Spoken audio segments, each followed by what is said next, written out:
Hello, everyone, and welcome to Wake Cat Sports. Today, we are going to talk about the NFC North as we do every week. Week 4, we're going to go worst to best here. We'll start with the Chicago Bears. They were up in their game, and then they ended up losing it to the Broncos. I think they were up 21-7 at one point, and they ended up losing 31-28. Oh, but Justin Fields did not have a bad day. He threw for 335 yards, 4 TDs, and 1 interception. The Bears rushed for 171 yards.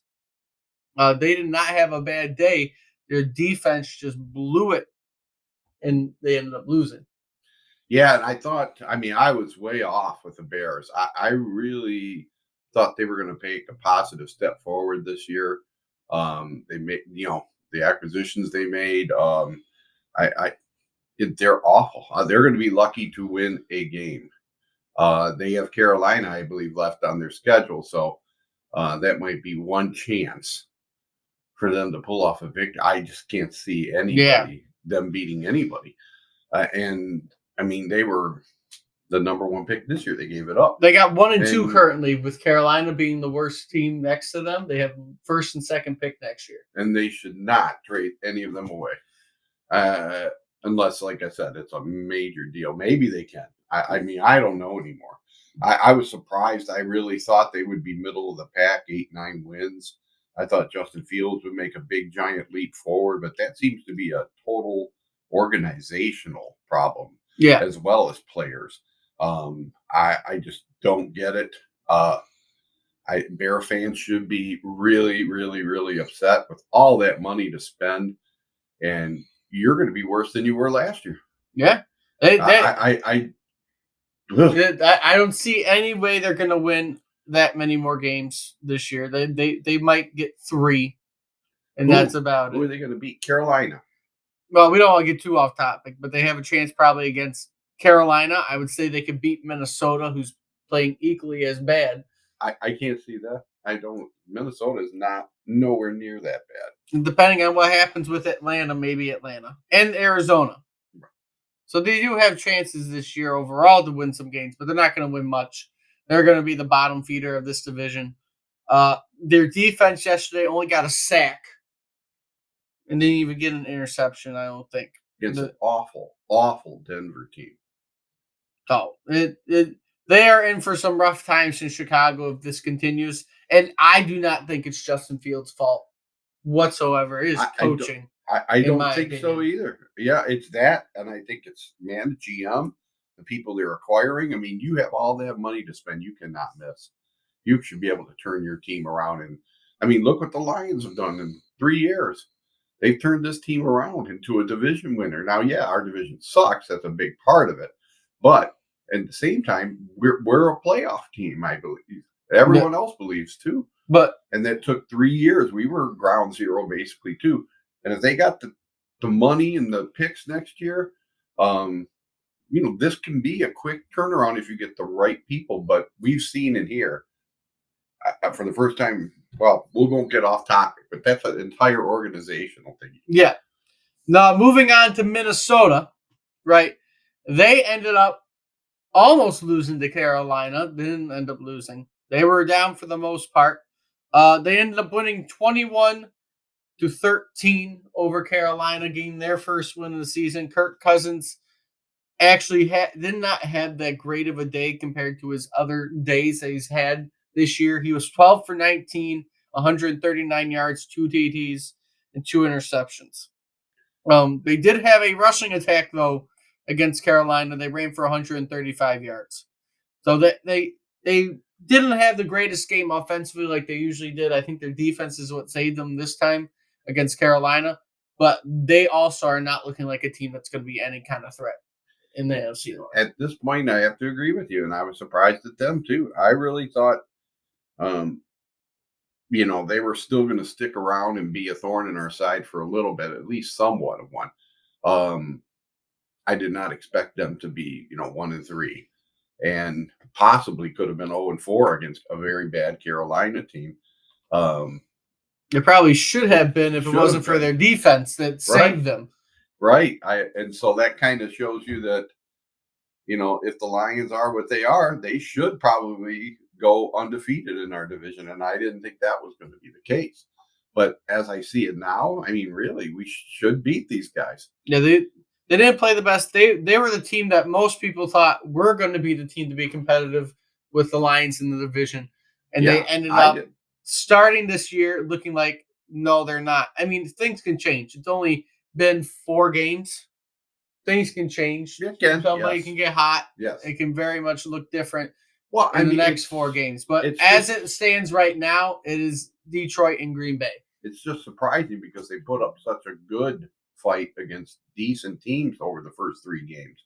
Good teams, teams that should make the playoffs, and they go out against Carolina and almost lose that game. The problem with Minnesota, it's seeming this year so far, is turnovers. They are constantly turning over the ball. They cannot keep the ball in their hands.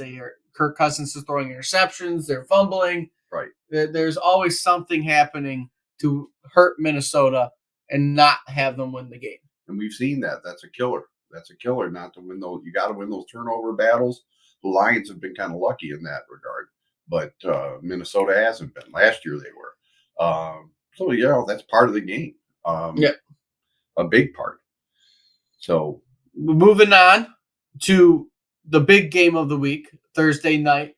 Right, I already did my post game on it, but I got my dad here now to also go over the game. The Lions ending up beating the Packers 34-20, probably the best half of football from the Lions that you have seen in decades, and the worst half of football you've seen from Green Bay in decades. yeah, again, it seems like my assumption of our division, which I thought would be a little bit closer. I thought we were jumping the gun a little bit, and at this point, I don't see anybody in our division that's a threat to us at all. If this continues, they just totally dominated. If you could say there was anything that you could argue with, it was the fact that they took their foot off the gas at the end of the first, at the end of the second in the third quarter. They could have scored a touchdown at the end of the. I think the third quarter was the problem. It was, and it wasn't bad, but that was where you let up a little bit. You made everyone a little bit worried, but you held your ground in the end. And again, the biggest mistake that happened in that game came from Green Bay's side with Quay Walker. Yeah, he helped us out again at the end and stuff like that. Not that I think it would have made a difference, but it certainly, they were still in the game at that point. They came back, and then he kind of did that stupid penalty. As he did last year in Lambeau. He did the exact same thing. He took a stupid penalty, which really solidified the game at that point. They said he's been taking like meditation classes and stuff to calm him down, like he's some kind of he has issues, anger issues or something, and so he's been trying to be better. I feel bad for him. I mean, give him up. He's trying and stuff like that, but it helped us out. So stat wise, Jordan Love really didn't have too bad of a game besides the turnovers. He threw for 246 yards, 1 TD, 2 interceptions. Right, so he didn't really have a bad game besides his turnovers. Stat wise, he didn't have a bad game, but he was pretty bad the whole night. It's not very often that you watch a Lion game and you're just not worried at all. You're just sitting there and you know you're going to win. Well, that was the other thing. Rushing wise, right? They only had 27 rushing yards the whole game. I know a lot of Packers fans were saying, why did you activate Aaron Jones and you were not giving him the ball? He was in my fantasy team. You were saying the same thing. Why is he not getting the ball? Why did you activated him? You only gave him 5 carries and he only rushed for 18 yards. Dylan also had 5 carries for 11 yards. Right, rushing wise, the Packers had nothing. They had to rely on Jordan Love to be under pressure throwing the ball because you sat him 5 times and hurried him all night long. And he was under constant pressure, so he was just uncomfortable and he could not take it. Well, their offensive line was a little beat up too. He's out for the year. He's out for the year. He's out for the year. I mean, which is going to hurt them as well. And that's just the breaks. I mean, maybe at one time that was their strength, and running was what they wanted to do. They certainly have a good running tandem, and that's kind of the focus to keep the pressure off Love. But when you don't have an offensive line, that team is screwed. Yeah, I mean, really. You just shut them down. Stat-wise for Goff, he actually didn't have the most amazing day. He did throw. He was 19 for 28, 210 yards, one TD and one interception. What showed up for the Lions, for what we haven't had for years, is that rushing attack. Right. You rushed for over 200 yards in the game. Between Gibbs and you gave Montgomery had 32 carries for 121 yards, 3 TDs. He was also on your fantasy team. He was also on my fantasy team. So he made up for Aaron Jones not doing anything. True, he got me like 40 points or something like that. Yeah, he was impressive. I mean, the thing about him is he's a rock. He's solid. He's not going to do anything too crazy. He had a few really good runs, but most of his runs were just solid 3-yard, 4-yard runs, and that takes the pressure off Goff. To be able to have those, 3rd and 3s and 3rd and 4s, and be able to, do pretty much anything they want in those situations and call any play they want. Yeah, I thought Montgomery, if that's the kind of thing we got, we have an identity. Our team actually, we know what these guys are and kind of what they're going to do. And one positive, because we didn't really get to who each team plays next. And we'll get into that right after we're done with this. But one positive that happened, there's multiple wins for the Lions this week.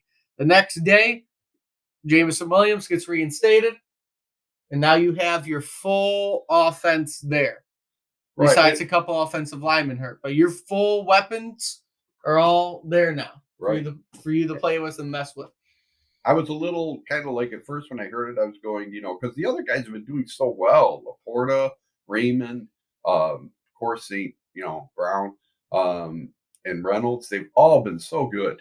And I really, I don't want them to have to take less because this guy's coming on. But again, this is our deep threat. This is the guy we drafted 12th overall, and he's going to stretch the field for us. Yep. And you got Carolina, and who's after that? So, well, if you want, we can start with the Lions. You got Carolina next week, which is perfectly fine. You're going to have that weapon. They're 0-4. You're at home. You should kill them. But we'll get more of that into a pregame. But you should kill them. And then after that, you got the Bucks, Ravens, Raiders, and then you go on your bye week. We got 3 more weeks until the bye. I mean, at first I was kind of worried about JMO, just shoving him in there and just. But you know what? You can't do better than Carolina and the Bucks. You put him in there. Get him some time, and if he's going to mess up a little bit at first, it's going to take him a few games. But these are the games you want him, and get him ready. And then by the time Baltimore comes around, he should be, right up there. Next for the Packers, their next game, they're playing Monday night against the Raiders. I wouldn't say that's favorable. The Raiders could beat them. I know they're struggling, but that's not a given game. Mm-hmm. So that could go either way for the Packers. If they don't show up, right, they are not going to win that game. I feel like there's something wrong because I have no real worry about any other team in our division catching us. I've never felt this way in the 50 years I've been watching this team. I don't have any kind of apprehension about these other teams. I think we're going to run away with this division. I don't want to say that. It sounds like I'm cursing them.